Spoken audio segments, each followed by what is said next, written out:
Testing. Testing. How I did it is like very exaggerated. Here to God damn it. Here to share the wild. Hold on. I had to re-record so many times because I kept fucking it up.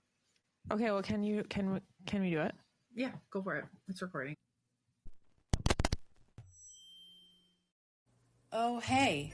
This is That's Wild, the podcast. We're Lauren and Jen, two best friends of over a decade and your girlies behind the mic, here to share the wildest stories history has to offer. Picture an adult bedtime story. Expect crazy twists, questionable humor, plenty of sass, and likely some choice expletives. We're diving into history with a bit of chaos and a whole lot of fun. Was that better? I liked that. Better? Yeah. Okay, I love you. Bye. Hi. Hello. I love How's that it you start every going? episode with that. Hello. Do I say that? Yeah. Every time. Oh, shit. I wasn't even doing it on purpose. No, maybe I shouldn't have called it out because I want you to keep doing that. It's like your signature greeting now. Oh, hello, listeners. Yes. Hi. How's it going, Siv? How was your weekend? Eventful. I got to see a bunch of girlfriends, you not included because you have busy things going on, but it's fine. I forgive you and I love you. Meh. I'm hoping to see you in like a few weeks though. I know, me too. I was just talking to our friend Marvin about that today. Making a trip out to Saratoga. He would love that. I saw him for the Super Bowl. Oh, yay. And we were both decked out in Bills gear, obviously. Hell yeah, as it should be. Yeah. And then it was so funny. I showed up and my child had a Bills hat on. The one you gave me actually was a hand-me-down from Jennifer. And the people who weren't Bills fans at this gathering were like, she can't be wearing that. And I was like, you shut your mouth. I'd be like, she'll be wearing whatever the damn well I please put her in. Exactly. I wish I remember who gave me that hat so I could tell him I passed it on to you. But when I posted it, I got so many requests of like, where's this from? I need to get one. And I was like, it's from Jennifer Webb's child's closet. And I can't tell you who I was like probably an aunt. Yeah, I'm sorry. I have no short-term memory. So long-term memory? I don't know which one that is. I mean, your kid is 9, so long-term? Long-ish term. If she got it 9 years ago. Yeah, that is true. Okay, I feel less bad. How was your weekend? It was good. I was not very interested in the Super Bowl. I mean, yeah. It was right. I fell asleep after halftime on the couch. I mean, like I get it. I was actually very happy with the Eagles winning and also Patrick Mahomes being a little bitch and being blasted for that. I know. I was sitting there. I was like, okay, do I wish this was Bills Eagles right now, or do I not wish it was Bills Eagles? I think that if it was Bills Eagles, I would have no eyelashes or eyebrows because I would have been pulling them out. I don't know why I always go to anxiety, hair really ripping out, pulling. I think that's a thing. I think that's a diagnosable thing. And I shouldn't be making fun of it, but I swear to God, that's my go-to. I probably would do that if my anxiety got bad enough. When I was watching it, I was like, I am so much more relaxed right now than would have been if this was the Bills. Yeah, I didn't even drink alcohol. I was like, I'm going to have a Spindrift and some spinach and artichoke dip and chill. And I did. I mean, stuffed peppers. Ooh, yum. They were so good. Goodies. Yeah. And I made a DBS, dense bean salad. Yes, thank you. For all of our listeners, I'm going to devote an entire episode to the dense bean salads because they changed my life. I feel like if there was a dense bean salad cult, you would be leading the charge. There's a TikToker who is like the dense bean salad girl, and she posts so many of them, and she would be my cult person. Leader? She would be the recruiter. She would be my leader. I'm not going to lie. I probably had it, but the first time I truly had it was at your house when you were like dense bean salad. And it was delicious. It was delightful. They're so like refreshing yet like nutritious, and they're protein packed, and there's tons of veggies, and And they I fill your just tummy. like eat so much of it and like don't feel bad at all that I just wow. Do you have a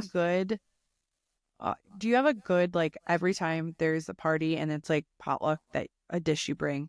Oh my go-to? God. No, I panic actually. It depends. I do pulled pork a lot and I do chili. I'm lazy, so I do a lot of crock pot things. Okay, first of all, that still takes effort. Both of those items. I mean, the prep definitely takes effort. Yeah. But As those of are late, I'm my go-tos. not even kidding. It's been okay. Before, as of late, I've always been like a week in advance, get all the ingredients, prep, and like claim a dish. That was my thing. And I've tried a lot of dishes, and I'll be like, oh, I'm going to try this unique dish or something like this unique dish. Like one time, I think we did like chicken bacon ranch sliders with like those Hawaiian rolls. Oh, yum. So good. I'm not even kidding. Our group chat for Super Bowl was like, everyone was claiming what they were bringing. Everyone was talking about like what they would need to do. And I literally go, I'm deciding in the car ride on the way there. And that's what I did. Because I was like, I don't give a fuck. And we brought like a $10 packaged meat cracker cheese dish that did not get opened or eaten. And then we brought it home and Tanner ate it for breakfast. Sometimes simplicity is just key. And you got to do what you got to do. Yeah. There have been many a times where my like brought item was a package of Wegmans cookies. So, like, I would not object to that. That sounds so good right now as Oh, no. somebody who does not have Wegmans in their area. They're always a hit, actually. So, Yeah. Or you know what else I love? Rye bread dip. It's so good. Someone had rye So one day. good. That's like a Good. crowd pleaser. You said you had some good would you rather questions for today, didn't you? I did. I mean, I have one. And I don't even know if you'll be able to answer it, but we're going to try. Would you rather be in Squid Games or Hunger Games? And if you need me to explain, let me know. Okay, I need to know. I loosely know the premise of Squid Games, Okay. but so do you I want need the details. tighter premise of Squid Games? So- Less loose? So they have to compete for money, and does everyone die until you're the last man standing? I mean, it's the same idea as Hunger Games. Essentially, you're competing for the last spot. But So, everyone yeah. dies. Everyone dies. Oh, God. How By many the way, people do you start spoiler with? alert. So for Squid Games, it's a lot more, so your chances are less. But I'm trying to think, because it's been a while since I watched it. In Squid Games, first of all, you go and you don't know that this is that type of competition. So it's like, okay. But then you have to be, you have to be like smarter, because I just feel like Hunger Games is so physical based. You have to be like strongest. And Katniss was fucking badass and strong and quick. Okay, but Squid here's Games, I don't know. I have thoughts. I don't Okay. know shit about Squid Games, but in Hunger Games, your life like sucks outside of it. You know, like Katniss's okay. life before going into Hunger Games was shit, and you after assess her? too. And they're living in Well- like civil war. So This is all very true, valid. In Squid Games, I think they do recruit people who are in debt. So it's like oh, the main character they follow, he needs the money. But what do you I think? mean, I read Hunger Games and loved did? them. I Yeah. feel like I did. The other thing about Squid Games, again, spoilers. You have it's to been be out forever, strong. whatever. Mostly the game kills you. You don't get killed by other people. So, but I mean, there's some exceptions. But it's like in Hunger Games, most of them, I think, Are die by competitors. hunger. Yeah. So like you're killing human beings. I mean, I guess I would pick Squid Games then. If you Really? win more money. Your chances of survival are so much less. Yeah, I guess. Okay, your answer is Squid Games. Squid Games. What My is your Hunger answer? Games. Really? But She's also, lives. People die of starvation on the street in your regular life before you even ever get to the game. wait, but you're only thinking of District like 13. Districts like 1 through 4, they got some monies. Maybe I'm in that district. I'm gonna think Oh, positive that's that I'm true. Maybe that you're at, district. what do they call them? A career. Okay, like if I'm a career in Hunger Games, then I pick Hunger Games. Wait, is I'm that what only- it's called? Yeah, they call them careers. Like people that are career, like they train their whole lives to be in it. Okay. You Yeah. with your fucking this bullshit of like, well, if this, then that. I'm sorry. I'm like, I think I really take your question seriously. No, this takes me back to college. Like, you're a critical thinker. That was what they would always quiz you on. Like, are you a critical thinker? Okay. This scenario we've both seen come up in our TikTok feeds, obviously. And a lot of podcasters have answered this, and I'm so curious what your answer is. Because I just think this is a great, like, critical thinking question. Okay. All right. There are 1,000 grapes, and one of them is poisonous enough to kill you instantly. But for every one grape you eat, you get $50,000. How many grapes do you eat? One Shut grape. The front door. I am 1,000% eating one grape because $50,000 is like a lot. It's not like life changing, but it's like enough. And a 1 in 1,000 shot of dying is probably what you have when you fucking wake up in the morning, drive 5 hours. Like, I don't know. So many objections to that statement. Wait, how many would you eat? Well, this is funny because I was thinking about it and I was like, I enjoy eating grapes, and I feel like, I don't know if I have diagnosed ADHD. Everyone thinks they do. I probably don't, but I think I would forget the purpose and I would just keep eating grapes. Yes. So you would look down and you'd be like, oh shit. Either you would just immediately die or you'd be like, I have $500,000. Okay. No, I really did think about that. Yeah. But then if I was dead. Okay, no, I really did think about this. And my thought is like, I would want to eat enough to change my life, not just fucking one with $50,000. I think I would eat at least 20. You would eat 20? Because if I was to die on grape number 2, my luck is shit as it is. Like, why bother? You are definitely coming skydiving with me if you're willing to eat 20 out of 1,000 grapes. Think about it. That means there's 980. Is that correct? My math sucks. 980 grapes where I didn't eat. And that's how much is 50,000 times 20? I could pay off my student debt. I could pay off my student debt. That's all I'd need. I'm like not a gambler. But like, you literally are about to be a skydiving instructor. You're gambling at life. Like, I am not almost going to be a skydiving instructor, but I don't feel like I'm really gambling.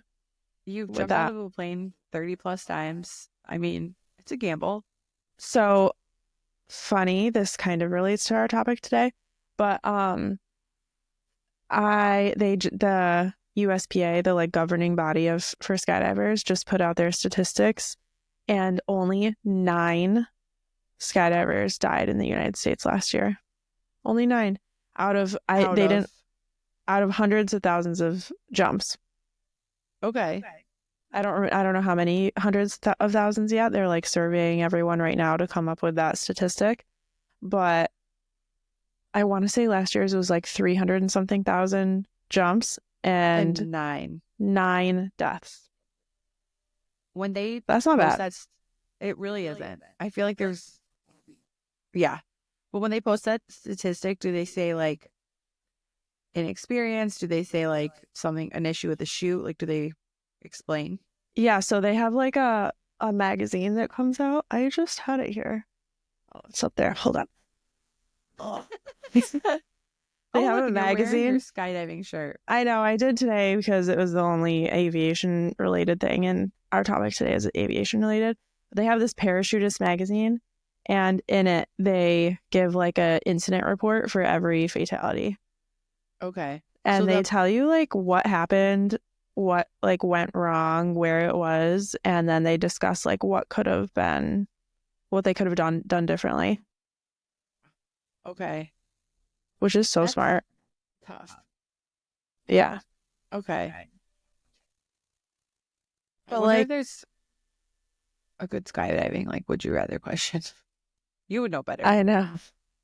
I don't know. I can't think of any off the dome, but I have a would you rather. Yeah? Yes. And I've been thinking it over ever since I heard it. Okay. Would you rather have all of your text messages published online for anyone to read, or your entire camera roll published online for anyone to see? My camera roll. Okay. I think I would just have to die. Like camera roll, text, or die.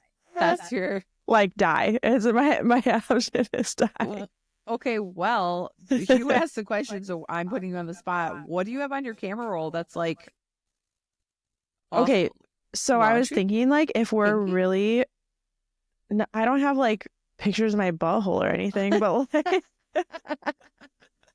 damn it. But I have like screenshots of text messages, probably talking shit from one person to the next person.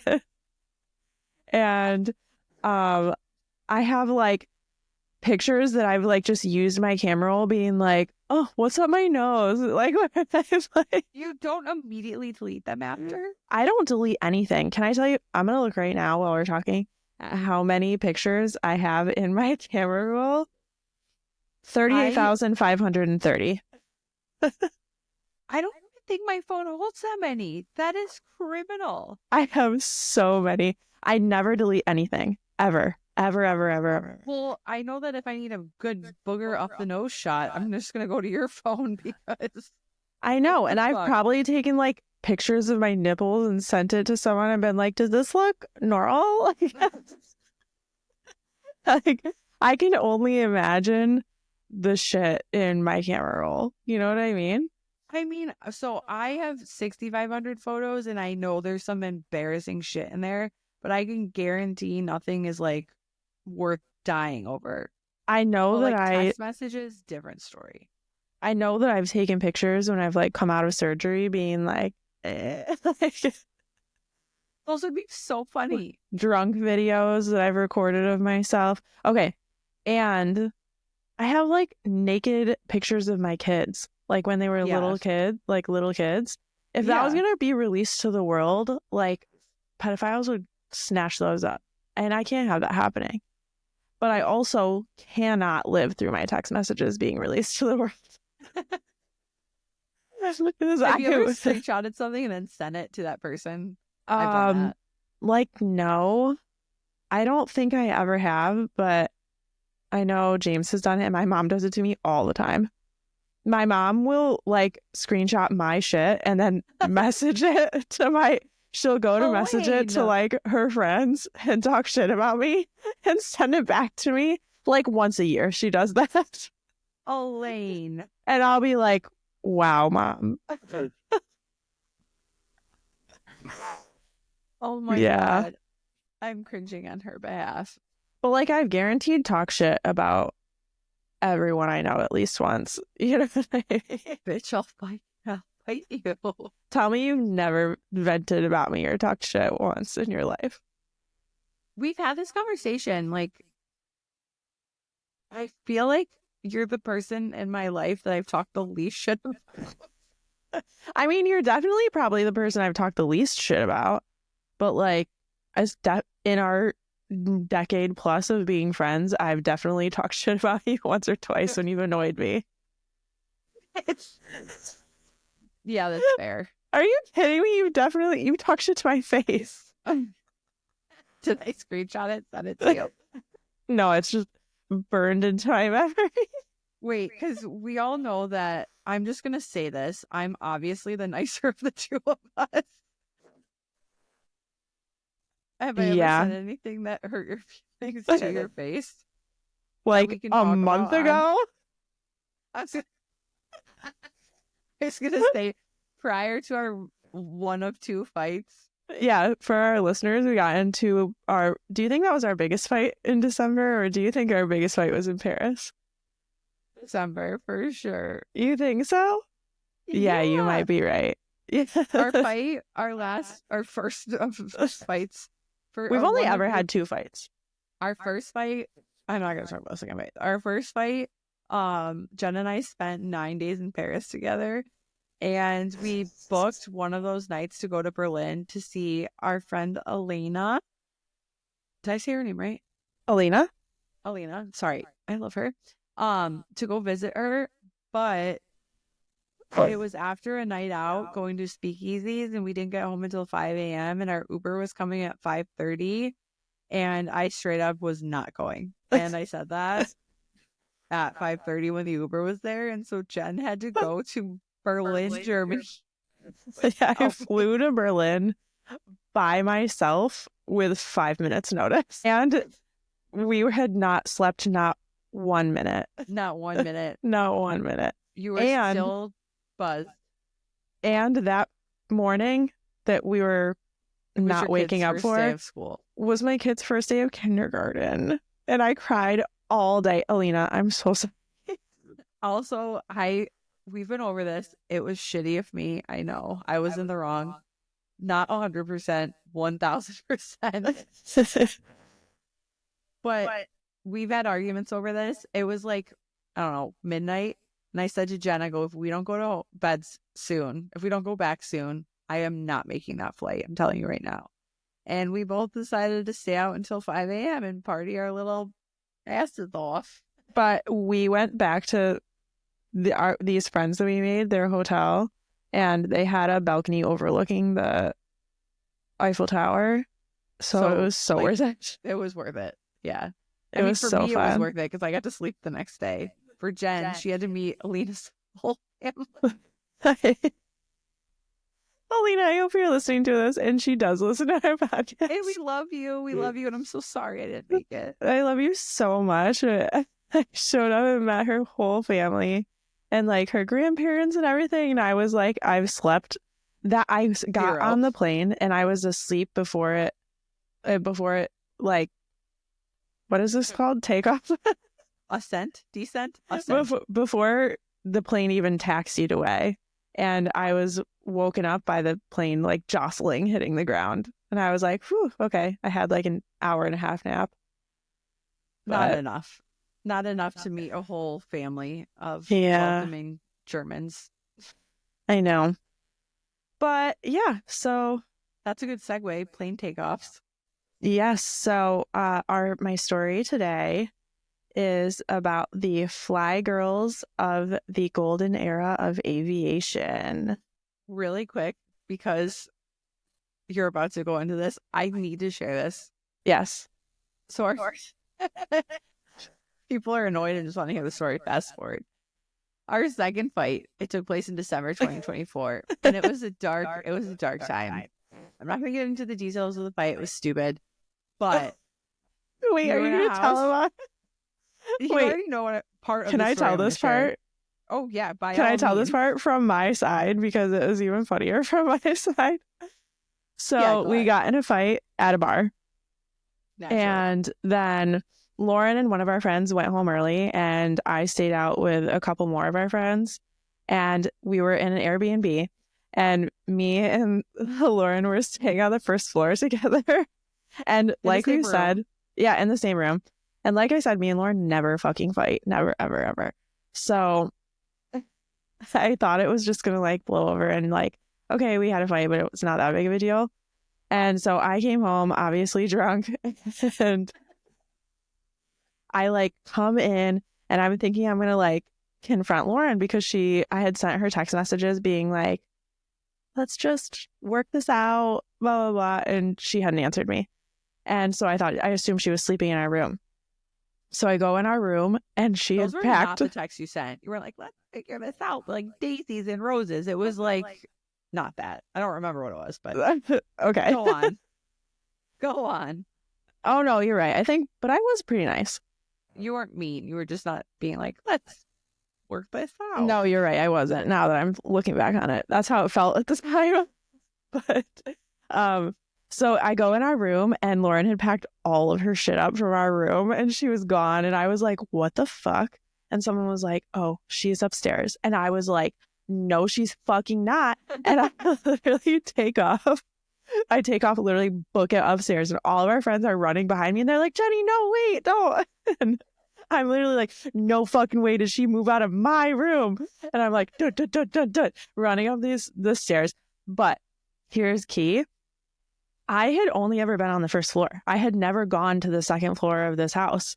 And so I didn't know, like, yeah, I didn't know what the setup was like up there. So I like, boom, boom, boom. I'm like booking it upstairs and I can hear Lauren and our other friend talking. So I was then extra mad in that split second because you hadn't answered my messages. And I was like, she's fucking awake. So she was ignoring me. And so I'm like, I'm going to fucking bust in there and give her a piece of my mind. And I literally, boom, fly the door open and run in. And there's fucking steps into the room.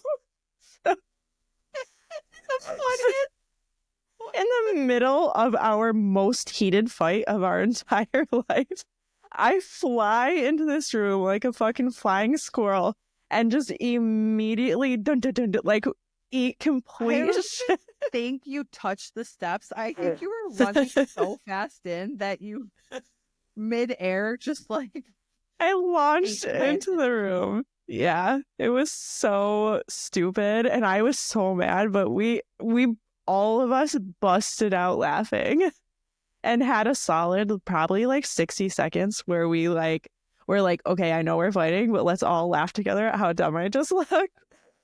But then you were like, my wrist hurts, and you milked it because you wanted me to feel bad.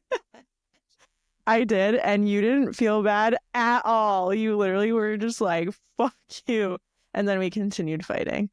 I blame the Botox. Botox takes away empathy. Oh, yeah, you texted me that the next day, didn't you? And you were like, I think I'm losing empathy. It's a side effect of the Botox.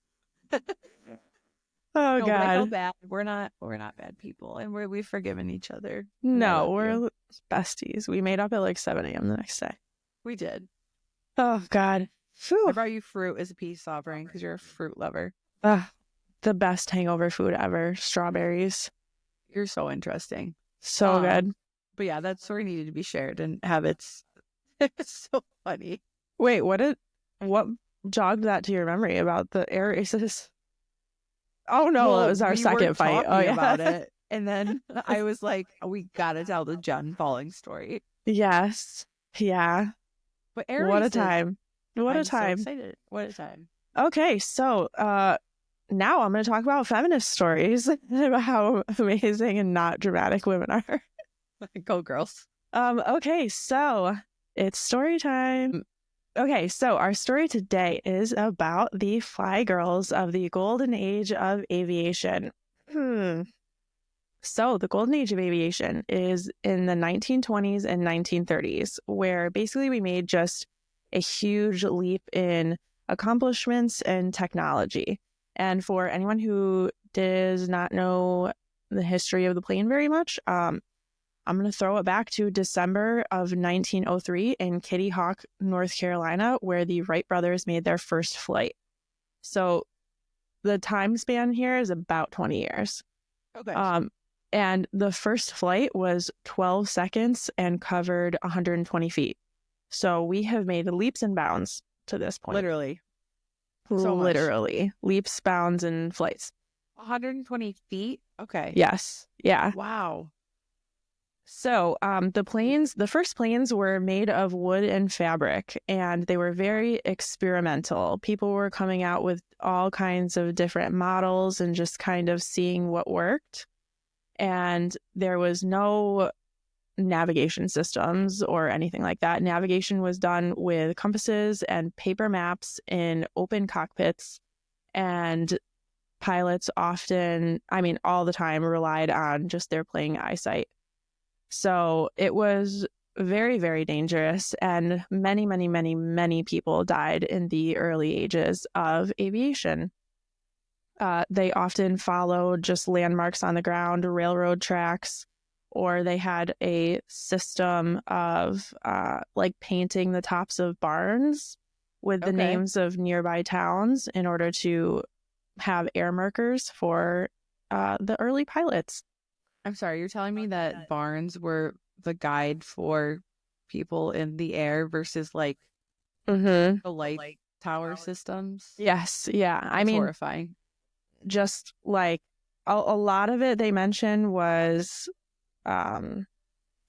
railroad tracks. They were following railroad tracks often. Oh, okay. And they flew pretty low, which I was surprised this whole book. They fly quite low for most of the transcontinental flights.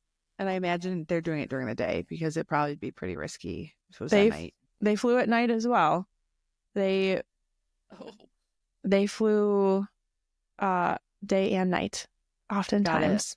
And they had star charts and things that they took with them on these transcontinental flights and transatlantic flights. And later, circumventing the world?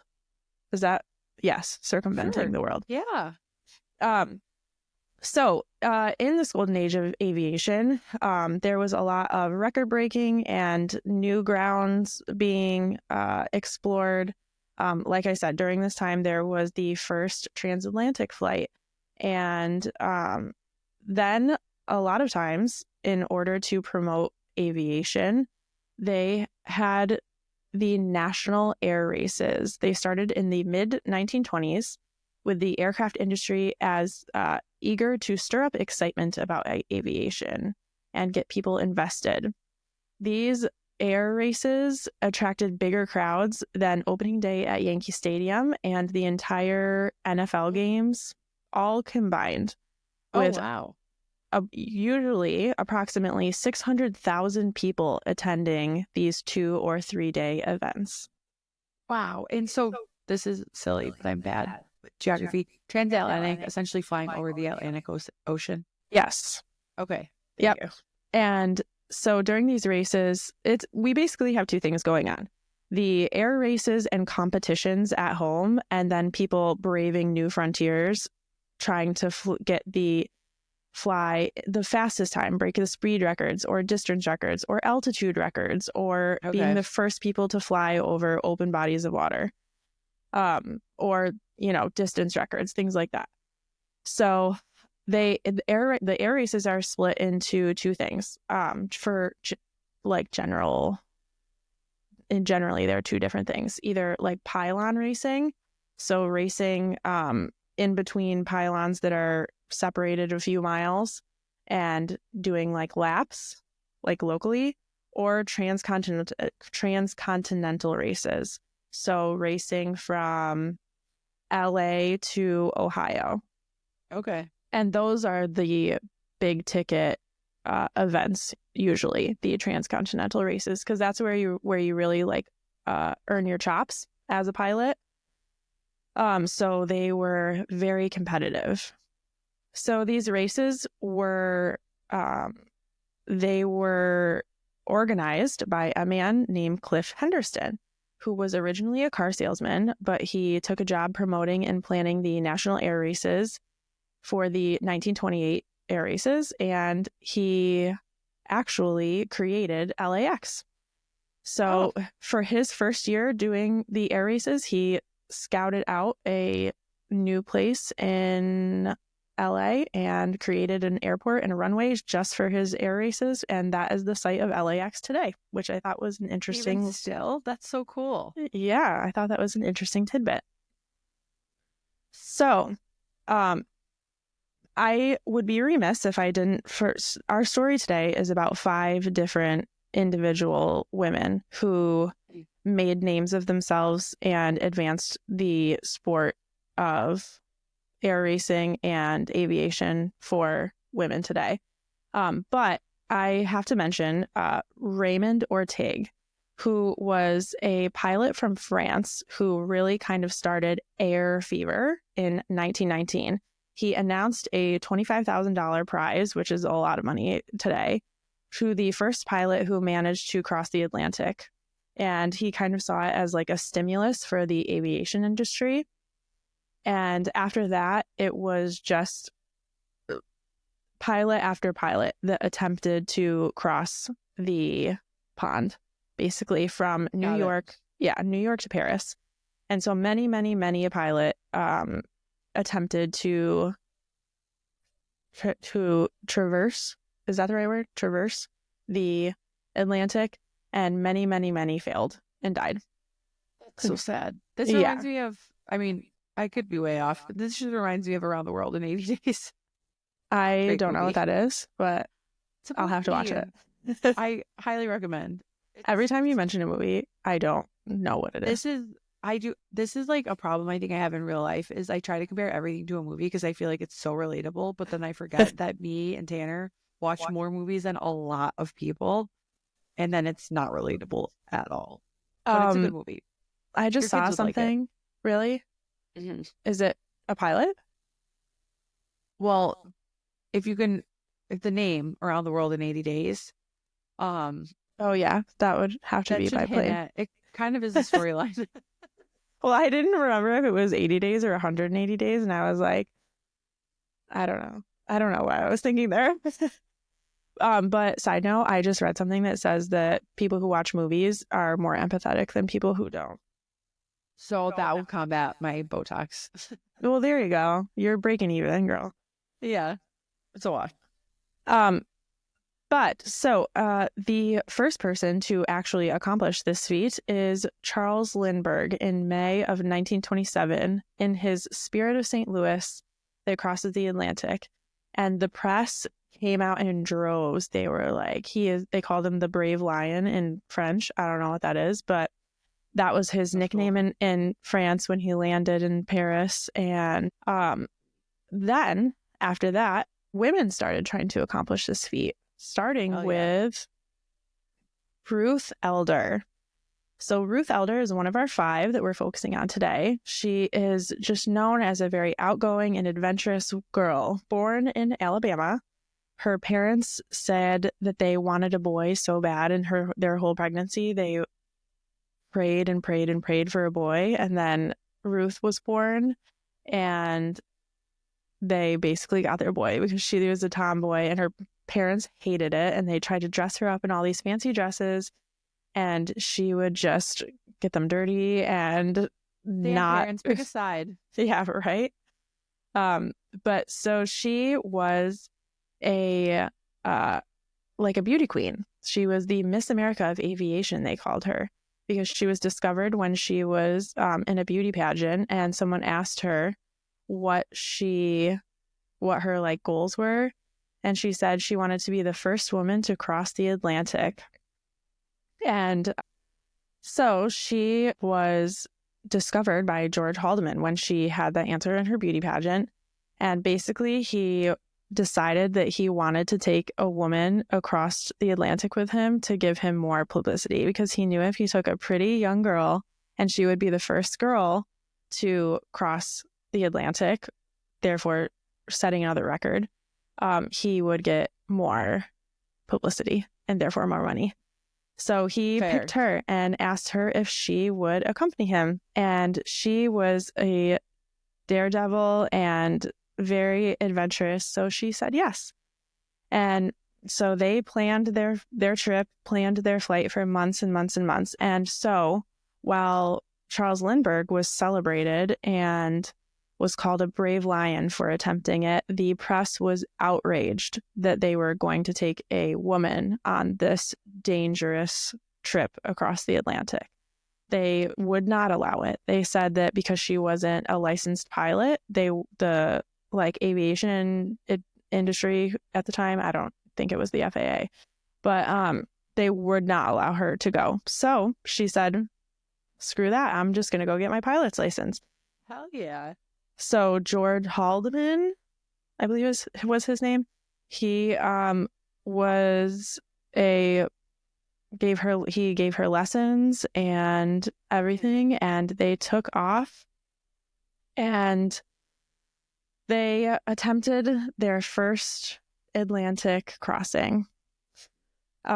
They were doing very well, and they were right on schedule when about halfway, they sprung a leak in their oil tank. And it was a slow leak, but they knew that they weren't going to make it to the other side. And they were pretty panicked when all of a sudden they flew low over a big shipping ship. And they were flying low enough, which this is insane to me. They were flying low enough that they threw a message in a bag with some oranges onto the ship and said, "Where are we? We're going down." And they replied that they were about 300 miles off the coast of the Azores, which is off the coast of Portugal. So they were How did they reply back? I'm so confused. They painted it on the deck of the ship where they were, and the plane circled until they had an answer. And they knew they weren't going to make it, and they went down. And the ship circled around and picked them up, and they lived. And so when Ruth and George returned, That's wild. I know, that is wild. So they crashed into the Atlantic and somehow lived, and crashed near an oil tanker, which is insane because if you think about the vastness of an ocean, and it's insane that they made it. Yeah. Yes. And they're lucky. So when she returned home, she was an instant celebrity. And at first, they loved her. She had flown the longest time that a woman had ever flown in an airplane and crossed the longest amount of distance a woman had ever flown in an airplane. And she was very pretty and very young. And like I said, they called her the Miss America of aviation. So she was immediately offered movie deals, and she wrote a book, and she continued to practice aviation and improve her flight skills. Amazing. Yes. So then we introduce Miss Louise Thaden. Louise is from Arkansas, and she was born in 1905. And in 1926, Louise Thaden started working for the Travel Air Corporation in San Francisco, California. She was immediately very, very drawn to aviation. And when she started working selling these airplanes, she also was given free flight lessons as part of her compensation. That'd be so amazing. Yes, and she earned her pilot's license in 1928. And she was the first female pilot to be licensed in the state of Ohio, and her license was signed by Orville Wright himself. And within 18 months, she became the manager of Travel Air. Wait, this is funny because I always was like, it's so cool to get your aviation license, and I feel it must be less common as a woman. It's probably a less populated by a lot industry. And I looked into it because I learned that my salutatorian at my high school, he was a male, he had his pilot's license, and I always thought that was so cool. He was really smart, and I'm like, badass people, man. But sorry, go ahead. No, I bet at the end of this, at some point in my life, I'll get my pilot's license because I was so inspired by these women. I mean, you're in the air as it is. Next step would theoretically be this. Yeah, it's a little scary, but just a little. So our next aviator that I'm going to introduce is none other than the famous Amelia Earhart. Yeah. A household name. Yes. Do you know what she's famous for? I mean, sadly, her disappearance into the Bermuda Triangle, I think, unless there's something else. Close. Her disappearance was in the Pacific, but yes. She attempted to circumvent. I think circumnavigate? Something. Listen, this is your story, girl. I don't know. I should have looked up the definition of circumvent. Isn't circumvent going around? Circumvent or circumnavigate. Circumference is the circle around something, right? So like circumvent. One is of that those. Short. She tried to travel a whole like equatorial distance of the world in an airplane, whatever the short word for that is. Got it. But she was born in Atchison, Canada. I'm definitely butchering that name. In 1897. And when she was 23 years old, she received her pilot's license after her first flight was a like $10 come fly in one of the new airplanes. They used to do that all the time back then. I apparently is what I was getting. They would just like bring random people up for quick like $10 rides. And that is how two of our female aviators got their interest in flying. So in 1921, she got her pilot's license also from a female instructor. And she was actually very supported by her family. Her mom helped her raise money to buy her first plane. She had moved around. Really? Yeah, That's so cool. It was just very uncommon for women to be involved in aviation in any way and very frowned upon. So the fact that her mom was so down is amazing. So like two women, that's awesome. And yes, in one family. I love that. So Amelia Earhart's life was very, I don't want to say unstable at this time, but she was bouncing around. She bounced around her whole life. Her parents moved her around a lot, and then her parents got divorced when she was like a late teen, early 20s, and she moved with her mom from LA, where they were living at the time, to Boston. And not only did she move around geographically, but she was bouncing around from like odd job to odd job for a lot of the time, going to different schools. She was, I think, pre-med at one time, which I had no idea. But when she arrives in Boston, she starts working at this place called Denison House, which is a settlement home for new immigrants coming to the country who were struggling a lot at the time under anti-immigration laws. She Crazy taught how history repeats itself. I know, or never really stops being like that. But yeah, she taught English lessons to them and cooked them homemade meals, and eventually started working as a social worker for Denison House. She continues flying recreationally until she is it becomes interested in attempting what Ruth Elder could not do, and trying to be the first woman to actually cross the Atlantic. So what year is this? This is 1928. Got it. So, okay. And in 1928, she does accomplish this feat, but only as a passenger. And so she and a pilot and a navigator cross the Atlantic, and she becomes the first woman to ever cross the Atlantic in 1928 in a plane called the Friendship. And this renews her love of flying. So then we are going to talk about Miss Ruth Nichols, who was from Rye, New York, which is in like Westchester County. And she is another Ruth. Yes. So there's two Ruths, Ruth Elder and Ruth Nichols. And Ruth Nichols is a socialite. She's very rich and comes from a very proper family. And Ruth is just a typical rich girl who is like, I want to escape it all. And her parents hate that. And she wants to go to college. And so the summer before she goes to school, she is on vacation with her family, and she is bought a flight by her dad while they're on vacation.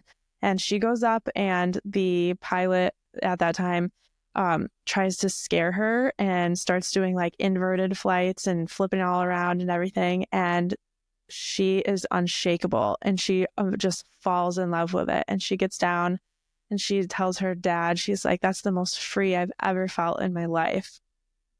And she is hooked. So she forgets about aviation for a little while. She goes away to school, and then while she's at school, her parents hate that she's going to get an education instead of being like a society woman. So they try to entice her and send her to Miami to basically what seems kind of like a prep school where she can become a real lady. Mm-hmm. And so she says, okay, I'm going to go down to Miami. And while she is down there, she instead enrolls in flight school. Hell yeah. Yeah. And so she becomes a pilot and decides, not only am I not going to become this nice finished lady, she drops out of college. So that is the path that Ruth Nichols takes to her pilot license and her aviation career. And then we have Miss Florence Klingensmith. Florence Klingensmith. I don't know if I said a Florence. Florence Klingensmith. Oh, okay. I was like, what's a Florin? That's a mouthful. With Lauren. Lauren. God. Kill me now. So honestly, all of these women are so cool. I want to be their friend. I want to be their friend. And most of all, Florence Klingensmith. She is born in 1904 in Oakport, Minnesota. But she travels and does most of her growing up in North Dakota, in Fargo, North Dakota, where she is just like a tomboy, always getting into trouble, always just running amok around the town, getting into all sorts of stuff. I know. Same. So she becomes a like motorcyclist, and where she's like racing motorcycles, and liked to go very fast, apparently. And then she has a chance meeting with none other than Charles Lindbergh and is immediately enamored with aviation. So she goes and gets her pilot's license, and she doesn't have a lot of money. So in return for paying for her lessons, she is acting as a stunt girl doing skydives in a bathing suit. So in order to pay for her pilot's license, she's just randomly starts doing skydives and doesn't know what she's doing, by the way. So the first skydive that she attempts to do, she gets knocked unconscious, but gets up and apparently does it again and puts on a bikini to do it. So probably not a bikini in those days, but a bathing suit nonetheless. And is a bathing suit skydiver. So she's hustling to pay for those pilot license. I respect it. I know, me too. And she becomes the first woman pilot licensed in North Dakota. Amazing. So then these women all start to take notice of these national air races. So they just saw how successful the air races were under Henderson in 1928. And they decide, we want a piece of that. We want a piece of the fame, the notoriety. We want to earn our chops as pilots in aviation. And we want some of that prize money. And so they lobby Cliff Henderson to let them compete in the 1929 national air races. In collectively, these 5 girls, just the women of aviation in general, but including all 5 of these girls. Yes. Okay. They want to be included in these year's air races, which are in Cleveland, Ohio, in 1929. And Cliff Henderson says, absolutely not. And the press says, absolutely not. Women are too fragile. They are not as mentally strong as the men, and they will not be responsible for fragile little women dying in these air races. Yes. And it was absolute bullshit. But the women were up in arms. And at this point, Amelia Earhart has enough notoriety that the press and the power of her name has some pull. So she is pissed and speaking out about it. And eventually they agree, well, we're definitely not going to let you compete with the men, but we will create a women's national air derby, and they call it the Powder Puff Derby, which is that where that originated? Yes, that is where that's from.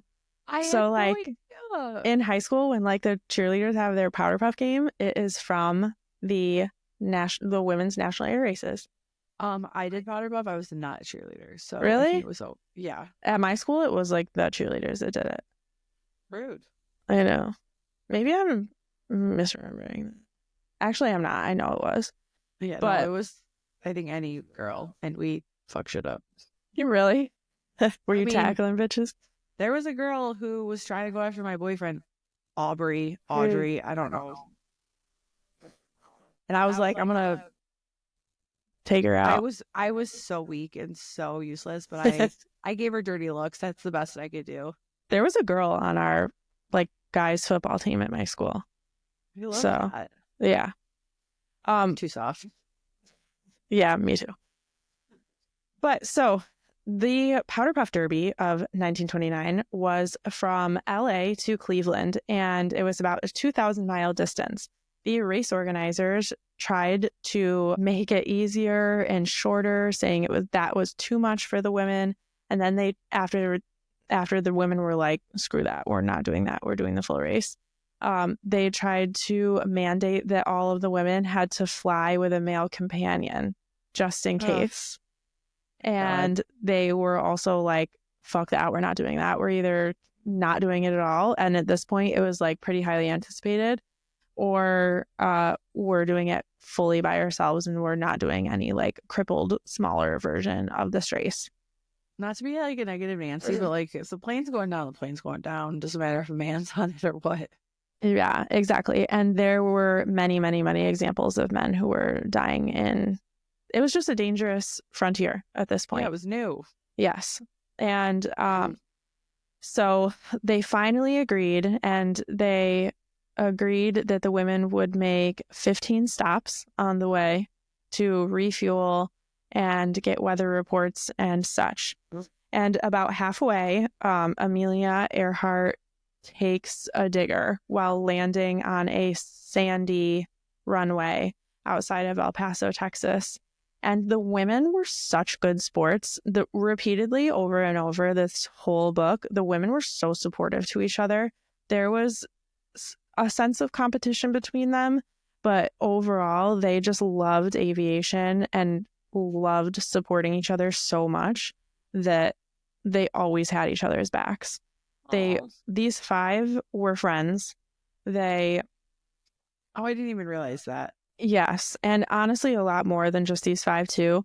The book that I read and the research that I focused on was just these five women, but the women pilots of the time, especially the ones that were, exploring new frontiers and setting records and racing in these races, they all had each other's backs. And so Amelia Earhart crash lands outside of El Paso, and she bends a propeller blade, and she asks the other racers if they'll wait for her while she has a new part flown in to replace it. And they do. They're just like, yeah, no problem. We'll wait for your new part to get here. Girlhood. I know. What good sportsmanship. And she, in turn, took all of their extra luggage that they were bringing with them. And because she had a bigger, nicer plane, because she had a lot of notoriety at this point, she took all their extra luggage and was like, oh, I'll just throw your stuff in the back. They just continued on from there. And our lovely Louise Thaden, one of Amelia's best friends, is 24 years old and wins the first women's air derby in her blue and yellow travel airplane, the company that she was working for at the time and got her started from. So they all land in Columbus, Ohio, and they are a lot of them are sitting around and talking about the whole experience and talking about how the race organizers and the press were basically trying to cripple their races. And they decide that they need some representation and they need an organization to advocate for themselves. And so they create the 99s Club for the 99 licensed women's pilots at that time. And so badass. So badass. And when I was researching this, I was like, oh, that's cool. And then I looked it up. The 99s are still, they are an international organization now all over the world. Really? Mm-hmm. And all 5 of our women that we talk about today are founding members of the 99s that raced in that race and sat around afterwards talking about founding this club. And something that was really, really cool, I was researching this like maybe a week and a half ago, maybe 2 weeks. I started researching this and read this section. And then maybe a week ago in my skydiving group chat. So, Lauren, I think I told you this. I can't remember. But a pilot that flew for Skydive the Falls crash landed and died last summer. Oh. Yeah, in Lewiston. Her name was Melanie. And in our skydiving group, someone like went in there and was like, hey, I just wanted to let everyone know our Western New York chapter of the 99s is creating a scholarship in Melanie's honor. And got chills. They were like fundraising and selling these little like pins, like commemorative like pins for it. And I was like, oh my God, like what are the chances that I'm seeing what the 99s do in action from the Western New York chapter present day while I'm learning about it? It was so crazy to think about Amelia Earhart and them just like sitting around talking, being like, hey, we should make a club so that these shitty ass guys can't push us out of races anymore. Yeah. or we have something to like advocate for. And so today I just want to read their statement. The 99s International Organization of Women Pilots, also known as the 99s Club, is an organization that provides networking, mentoring, and flight scholarship opportunities to recreational and professional female pilots. The 99s also run the Amelia Earhart Memorial Scholarship Fund, a program that assists in funding flight training, technical training, or academics for both recreational and career track women pilots by awarding scholarships to qualified members. Aspiring professional or new commercial pilots can find career guidance and mentorship in the 99s under their Professional Pilot Leadership Initiative program. Wow. I know. That's incredible. Isn't that just like so cool? It's like yeah. a cool piece of history.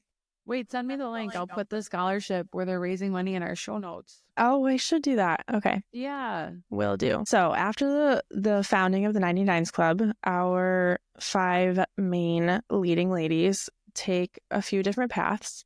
So Ruth Nichols founds the Relief Wings in the 1940s. It was a humanitarian air service for disaster relief during World War II, where it was all women pilots that was basically like a air ambulance system. And wow. Yeah, so she founds that. And then our Amelia Earhart decides that she's not dependent on no man, and she's going to be the first woman to solo travel to cross the Atlantic. And she, of course, succeeds. And so now she comes home and she takes a job as the aviation editor for Cosmopolitan magazine. That's so cool. I didn't know that. Yes. And basically the reason why Amelia Earhart became so famous was because when she returned home from that flight, she moves in with her editor, whose name is George Putnam, and his wife. And he basically becomes like her agent. And she's writing books, and she's in her mid-30s, and she is just she's like a feminist. She's advocating for women pilots all over the place. There is one woman whose husband dies, and she's a pilot, and she's like destitute because she's not making any money doing pilot stuff, and now she doesn't have her husband's salary to rely on. and her name has a lot of weight, and so she like writes to the Amelia? Amelia writes to this branch of the federal government that has this air marking program. So pilots would fly all of these like unmarked tracks, and they would spot big barns. Like I told you in the beginning, they would spot these big barns that are big enough to mark what city or town they're closest to, and write it on top of the barn so that it was like a visual marker for many, many, many pilots. And she lobbies the government to give her friend a job.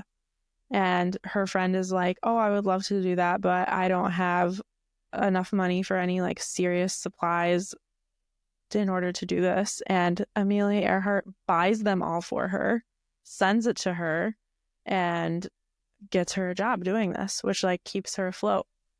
Oh my God. Yeah. And I love that. I know. In the meantime, Louise Thaden also is an air marking pilot and is credited with saving a man's life, because the route that she is working on, a pilot actually like comes along right behind her after they do mark that barn, and he like almost crash lands, but then he sees this town and sees that they have a runway because of her markings, and he is able to make an emergency landing there and literally saves his life. And then we have good old Florence Klingensmith, Lauren. And she is just not slowing down a little bit. She is out there breaking records for the pylon races that we haven't really talked about too much yet, but that was like the other part of the air races, the other like branch of it, rather than like a transcontinental race. She is very involved in these pylon races. And in 1933, Florence Klingensmith is in one of these pylon races, and she is flying a GB plane, which is a new plane on the market, and it's like experimental. And she is just very willing to fly this experimental plane for the creators of this plane. I forget what company it was. Maybe it was BG. Scary and risky. GB. Yes. But it's not like she's the first person to fly it. There were other people flying GBs out there. But the GBs are later found out to be knowingly constructed with shoddy materials. So before the 1933 air races in Chicago, there is another pilot by the name of something Davis. I can't remember his first name, Davis, who is flying in some race, and his wing completely tears off at a certain altitude, and the like fabric starts tearing away in pieces, and then the literal wood of his plane snaps and his wing breaks off and he crash lands and dies. And this is still under investigation at the time of the 1933 air races. And Florence Klingensmith is one of the best pilots out there. And not only is she one of the best pilots, but she also had taken it upon herself to learn to become a mechanic, an aviation mechanic. So she knows like the ins and outs of planes and how they work and everything. And she enters this race, and she crashes on the last lap of her pylon race.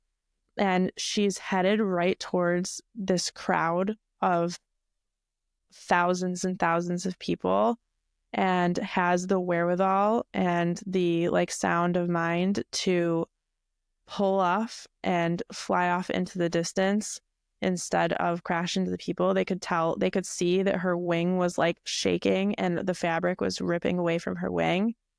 And she banks and just pulls off and crashes into like the forest next to this like grandstand area. So she perishes, but she saved essentially all those lives. Right. So she died, and they brought her to the hospital originally where she is pronounced dead, and her treatment is absolutely disgusting.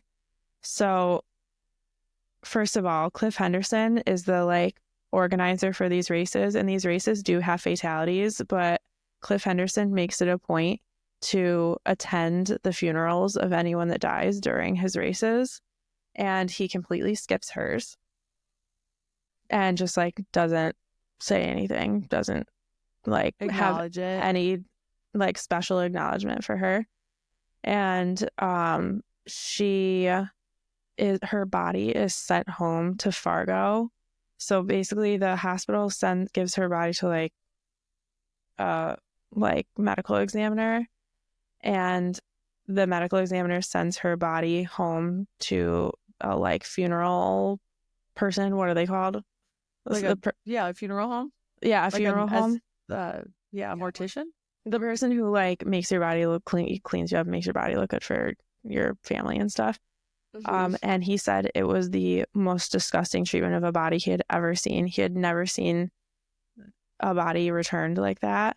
She was returned completely naked, dirty, graphic, not in good shape. It just covered in newspapers to just cover up her naked body.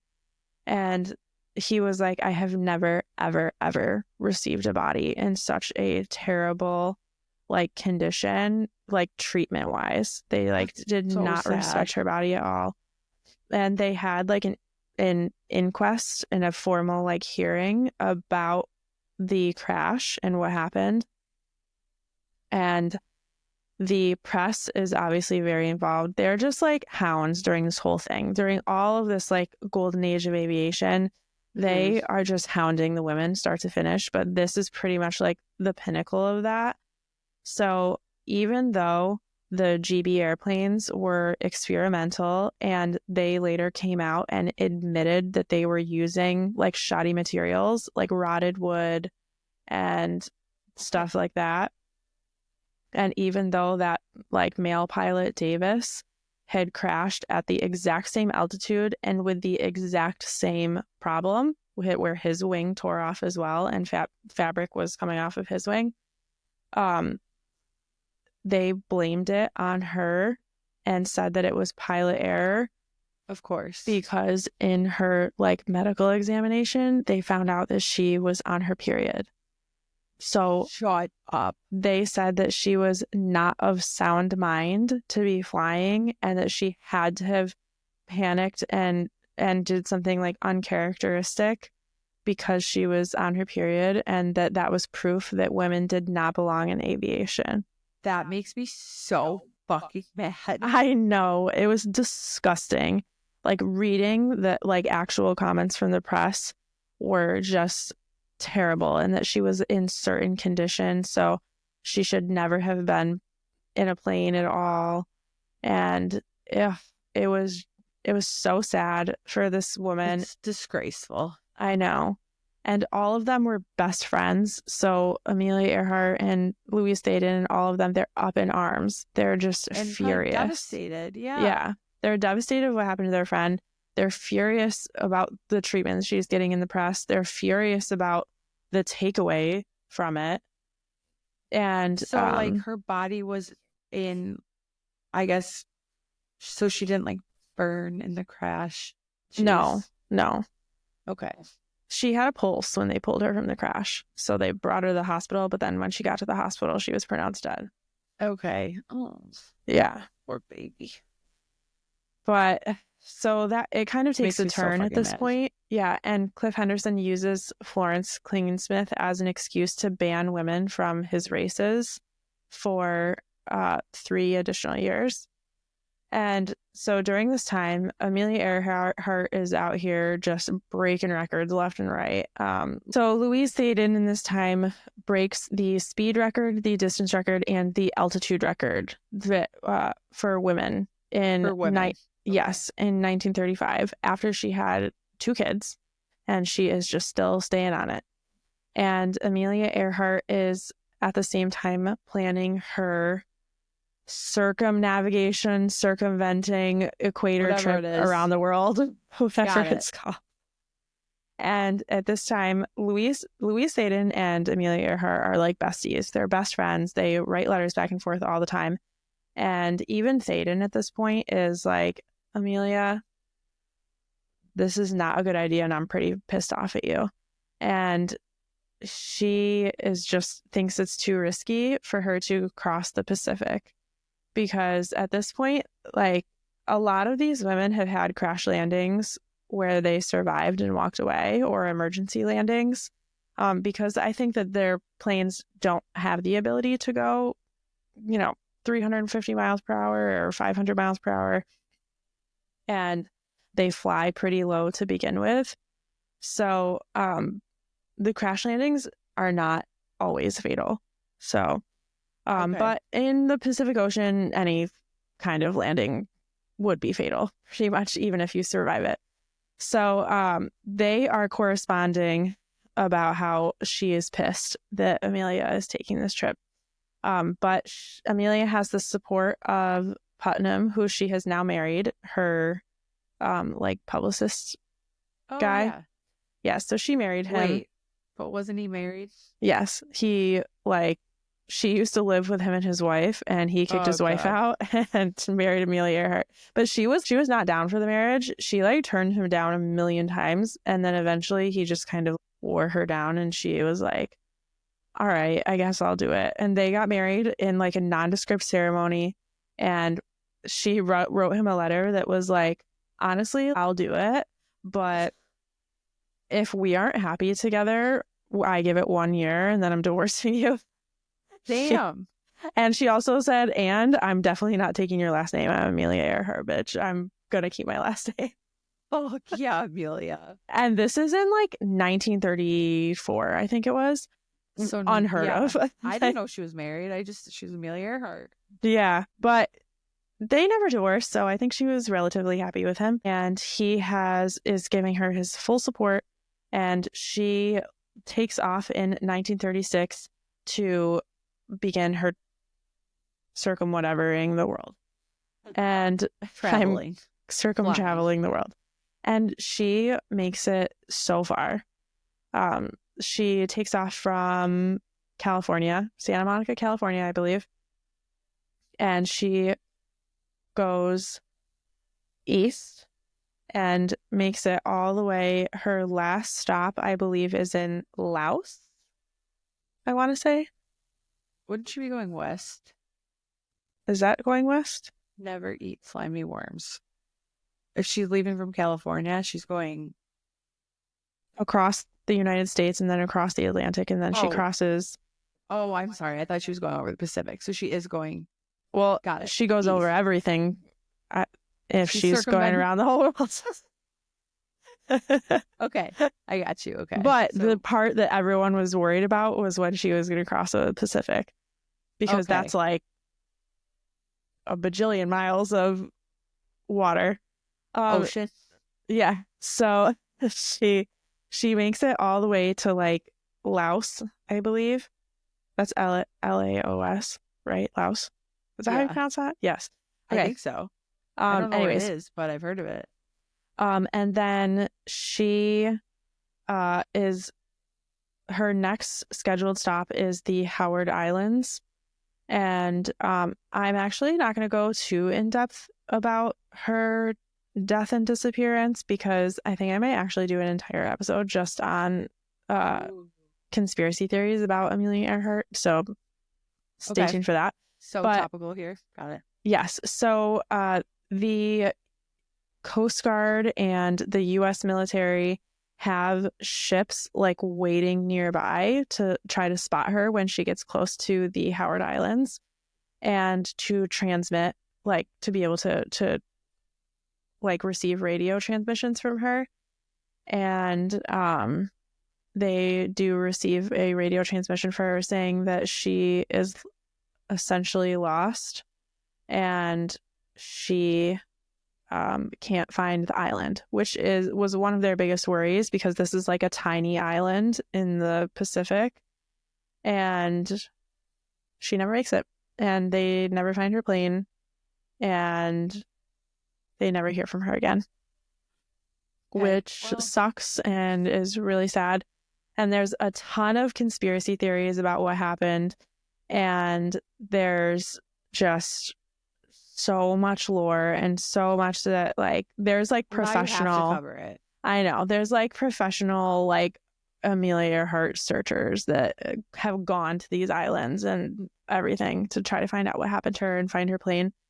And the author who wrote the book that I did a lot of my research from actually had a really good point that all of the conspiracy theories and the like craziness that came from Amelia Earhart's disappearance, it was really sensationalized, and a lot of it was rooted in racism because it was pretty much just before Japan was involved in World War II.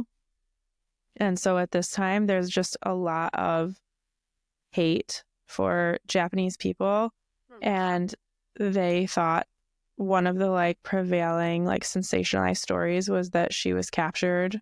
She went down and was captured by Japanese like military ships that were nearby, which is probably bullshit. I'll let you know once I deep dive into all that for my Amelia Earhart. As like a form of propaganda, basically. Yes, and the press just like absolutely like went off about it because she was just like a beloved woman in aviation, like national hero.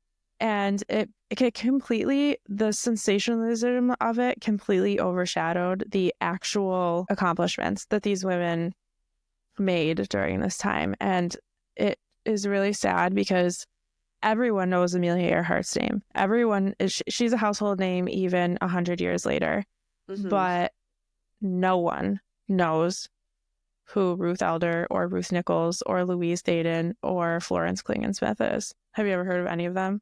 I had not. No. I hadn't. And I love aviation. I grew up going to air shows, and I did a project on Charles Lindbergh. I have always been super interested in this, and I had never heard of any of these women. And it's basically like the press and the sensationalism of Amelia's disappearance just overshadowed these women. Yeah, overshadowed it. Yeah, and they've been completely forgotten by history. One thing that I did want to mention was that the author that I based this off of, Keith O'Brien, he was the same author that did the book that I did on Love Canal. And that was kind of I think that's his main like shtick. Genre. That's his thing. Shtick. Is writing historical stories about people that history has forgotten, that were really, really important historical figures that have just been forgotten by time.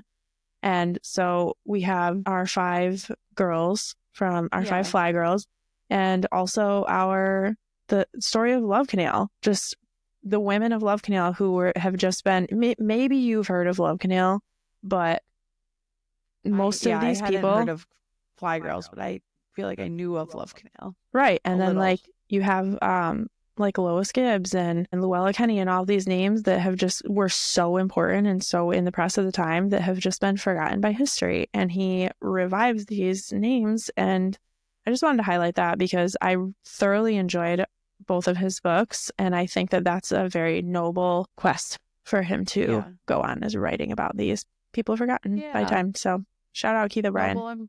Noble and beautiful. Go read his book. And this is what I'm going to close with. I'm going to close on a happy note. In 1936, Louise Thaden is now a mom of 2 and has been campaigning. This is happening pretty much simultaneously while Amelia is doing her circumwhatevering. And maybe you should have looked that way. I know, we will. I will know it by next episode. I'll come with a definition. But they have been campaigning for Mr. Cliff Henderson to allow them to join the national air races again and compete for the big prize with the men at the same time, the Bendix Trophy. which is the Super Bowl of national air races. And the heavy hitters, the best pilots out there, the best pilots in the world are competing in this Bendix Trophy race. And in 1936, the women are trying to prove that they have been like discriminated against by Cliff Henderson and the air race organizers. And they are literally like, okay, we'll prove it. Here's what we're going to do. We're going to send a survey out to every single like aviation related business, whether it's plane manufacturers or like transportation companies or like airmail delivery services or anything related to aviation. And we're going to ask them, would you hire a woman? Would you hire a woman for a position that you could have hired a man for? And if yes or if no, why? And they literally just sent back their surveys and they were like, no, I would not hire a woman. And they just were completely honest. And they were like, we would rather have a man do it. And so the 99s show up to Cliff Henderson and they're like, you guys are all complete fucking assholes. And you have been discriminating on us completely based on sex. And we are capable pilots and we deserve a chance to show it. And Cliff is like, you know what? Fine. So it worked. Go for it. And in 1936, from competing from New York City to Los Angeles in her Beech C-17R stagger-winged biplane, a twin-engine plane designed for racing, Louise Thaden wins and takes first place in the Bendix Trophy race and wins a prize of $4,500 that was designated for the men because they were so confident that a woman wouldn't win. They had prize money for the men, which was $4,500, and prize, which was the first place prize for men, and a prize for, naturally, what would not be first place, the first place woman, which was $2,500. So she got it both. So she got $7,000 in prize money and notoriety and everything that came with it. And this was which gal? Louise Thaden, the winner of the Bendix, the first woman to ever win it. Yes, mom too. Back to our theme, don't fuck with moms. Don't fuck with moms. Feminism. And women can do anything. Hell yeah. So wait, that's so cool. Yes. And it just was such a heartwarming story. And what I really didn't expect about this podcast was to just naturally you have to do so much research to be able to talk about these topics. And I just I feel so connected to some of these protagonists and care about them so much. They're such heartwarming stories. And it's just cool to see what people can accomplish. And in such, it's just amazing to me. I have a section on here and I don't think I read it. That women's suffrage was only in 1920. So women had just gotten the right to vote. They had, for less than a decade, they had the right to vote from the time that, women's suffrage happened to when the women won the, Louise Thaden won the powder puff, derby in 1929. It had been less than a decade. Oh, so wow. They're really smashing through glass ceilings, legitimately. Yeah, blowing them up. Yeah. And I read a statistic that women were, it was 1%, 1.2% or something like that of pilots' license issued during the entire golden age of aviation. 1 to 2%. Yeah. Oh my gosh. Which was just insane. This. We have to, maybe in our last episode, we'll dedicate 15 minutes of designating superlatives to some of the people we've talked about, because they deserve to be recognized, even on our wee little podcast. do you remember too when we said that we were going to take like a tour to go see all of our like relevant sites to Cool our spots. podcast? Yeah. You want to go to Kitty Hawk, Ohio? Is it Ohio? It's North Carolina, but Or North Carolina. That's right. Fuck the Wright brothers. I want to go to the 99s, the 99 Club's like aeronautical museum. Oh, fuck yeah. Yeah, and they also, Amelia Earhart's house is a museum now. Owned and like upkept in its original state by the 99s. So that would be like so cool to go see. That would be so fun. I'm putting it on our bucket list. Hell yeah. So there's one last thing that I want to tie into this story today. And this is a little sad and depressing, but I think it needs to be said. So we are recording this when? February 10th. It's maybe a week or so after the crash in DC with the Black Hawk and the, was it American flight? Right? I believe so. American Airlines. I was just reading today about the girl that they only referenced her as Rebecca, but one of the pilots that was flying the Black Hawk, they originally her family did not want to release her name because there was so much like DEI being blamed for the crash. Women are DEI hires. Yeah, because Trump came out and said that DEI was to blame for the accident, and her family like did not want to release her name.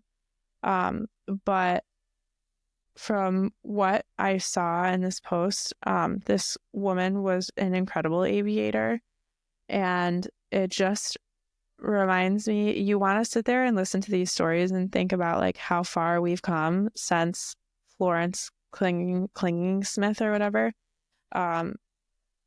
was treated so disgracefully after her crash. But it really made me sad listening to people talk about how DEI was a DEI hire was the reason for the crash, and then this family, while they're mourning their daughter, is so scared to have her dragged through the mud in the press and court of public opinion that they didn't even want her name released. And I just think it's so sad, and I think that we all need to be cognizant of how far we've come, but how far we still have to go.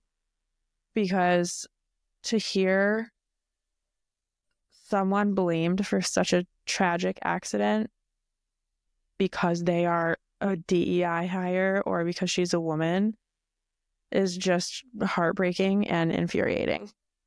It makes me sick. I read a little into it before I even knew you were sharing this story, and I'm not passing blame, but weren't they essentially understaffed in the control room, and there was like misguided direction that had nothing to do with the pilots at all? I think that it's kind of, we don't know. I don't think they know yet, but yes, I think it's just the Swiss cheese like theory. Do you know what Swiss cheese theory is? I've heard it, but explain it to me again. It's just that there's like a series of like safeguards in place, but none of them are perfect, and sometimes it just happens that the holes line up all the way through and goes all the way through to allow something like this to happen. And I think this is just one of those times. People say that airport is one of the most difficult and busy airports to like land in and navigate in, because there's so much like traffic from the like military traffic, and that's an incredibly busy airport just as is. And then you have the Potomac River right there, and air traffic controllers, like that job is so, not only is it so demanding, but you have to be so extremely qualified. Like I think we're too old to ever become an air traffic controller. They don't let you become one of those after you're a certain age. Really? Yeah. Like it's an extremely, extremely like high qualified thing to do. And I know one of the things that they were saying was that they had the Black Hawk had they visually confirmed that they saw that plane, but there was another plane that was also coming into land at that time. So they're like, air traffic controller thought that they were referring to one plane where maybe they did not have visual on that plane and it was a different plane that they saw.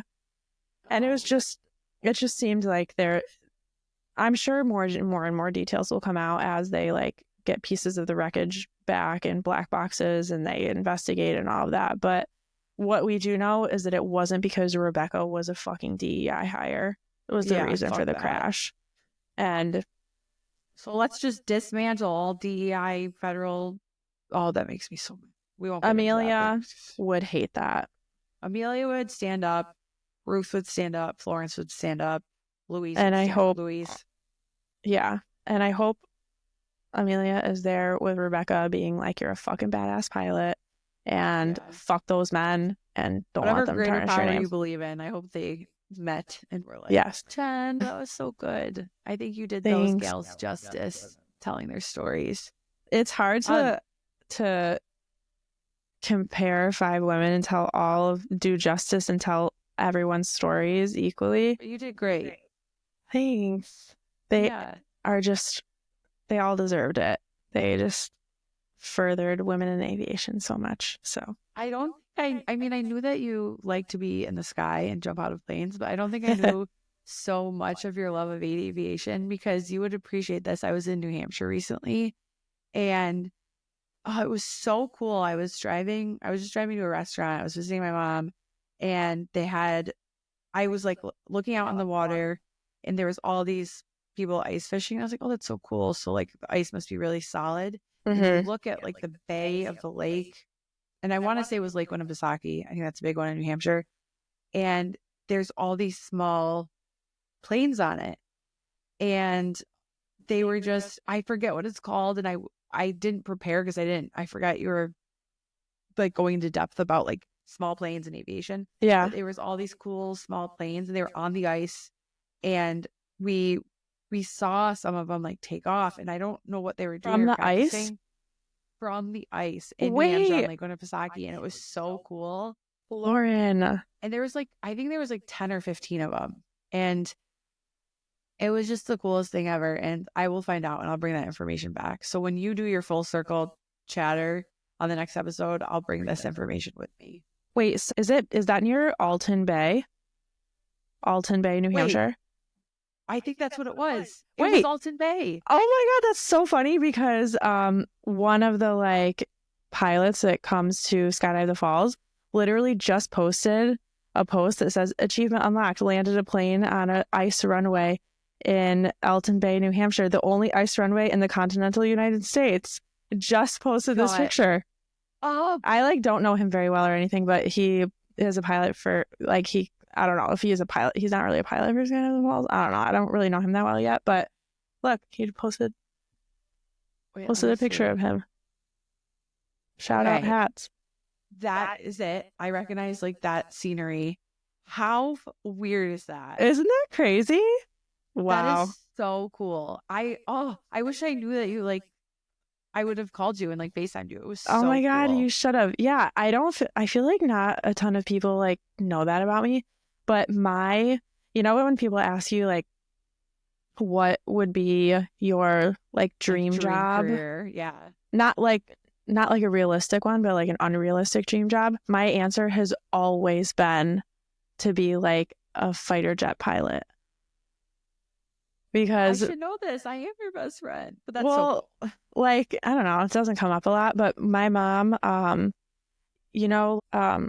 sorry, I'm blanking on what it's called. Oh, air shows. Air show? Have you ever been to an air show? I don't think I have. Oh my God, Lauren, we're definitely going to an air show at some point. So okay, Rochester used to have an air show every single summer. And do you know the Blue Angels? Yeah.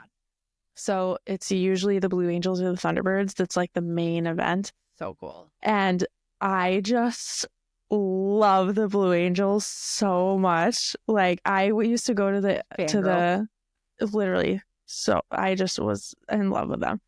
And we used to go to the air shows and see the Blue Angels every single year. And then I chose Charles Lindbergh for my, I don't know, some project in high school. Yeah. And I just think it's so, aviation is the coolest thing. And my uncle has his pilot's license, and my mom used to date a pilot. So when I was like 10, he took us up in his private plane. Shut up. Yeah, and flew us from Rochester to Toronto.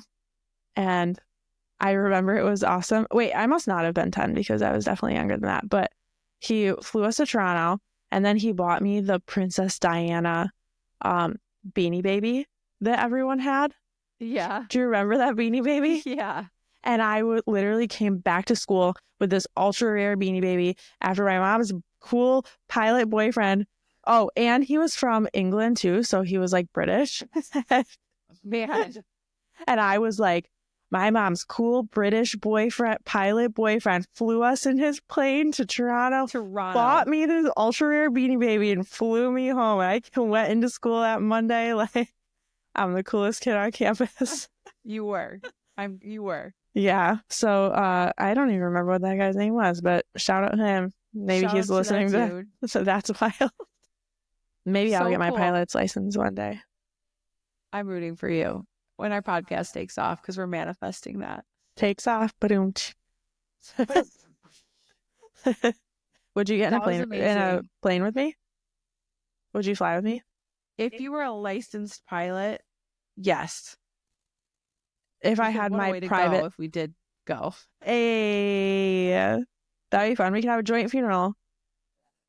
Yeah, our husbands and children would love that. Sounds like a blast. Wait, we both said that we don't want a sad funeral. We want people to like turn up. No, I actually have given strict. Oh wait, I'm sorry. You directions. want everyone to be miserable and hate their lives. I want everyone. I don't want a dry eye in the house, and I want everyone to wear Okay, black. yes. I have to give Okay, so they can go to my funeral and be morose and my sad, funeral will be and then the they'll go after with party.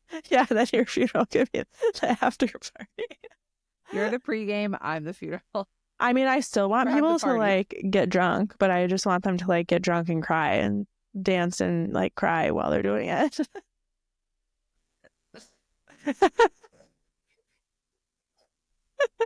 Thank you for listening. Come to our funerals if we die in a plane crash, but like also take that aviation seriously. We love you. I love you. Bye.